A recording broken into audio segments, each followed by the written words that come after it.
Hello दोस्तों, मैं आपके लिए एक नई कहानी लेके आई हूँ दो मित्रों की। दो मित्र थे, वे काफ़ी बड़े बहादुर थे। उनमें से एक अपने राजा के अन्याय के विरुद्ध आवाज़ उठाई। राजा बड़ा ही कठोर और बेरहम था। जब उसे मालूम हुआ तो उसने उस नौजवान को फांसी पर लटका देने का आदेश दे दिया। नौजवान ने राजा को कहा कि आप जो कर रहे हैं वो ठीक है और मैं खुशी खुशी फांसी चढ़ जाऊंगा, लेकिन आप मुझे थोड़ी मोहलत दीजिए ताकि मैं गांव जाकर अपने बच्चों से मिल आऊं। राजा ने कहा, ऐसा नहीं हो सकता, मुझे तुम पर भरोसा नहीं है। तो उस नौजवान के मित्र ने कहा कि महाराज, मैं इसकी जमानत देता हूँ, अगर ये लौट कर नहीं आए तो इसकी जगह मुझे फांसी दे दीजिएगा। राजा हैरान रह गया, क्योंकि अब तक उसने ऐसा कोई आदमी नहीं देखा था जो दूसरों के लिए अपनी जान देने को तैयार हो जाए।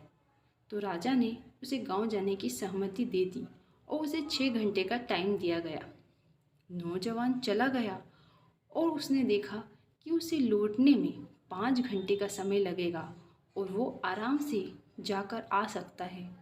अपने बच्चों से मिलकर लौटते समय रास्ते में उसका घोड़ा ठोकर खाकर गिर गया और फिर उठा ही नहीं, और उस नौजवान को भी चोट आई।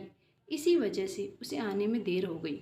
उधर 6 घंटे बीत जाने के बाद उसका मित्र खुश हो रहा था और भगवान से प्रार्थना कर रहा था कि उसका मित्र नहीं आए ताकि वो अपने दोस्त के काम आ सके।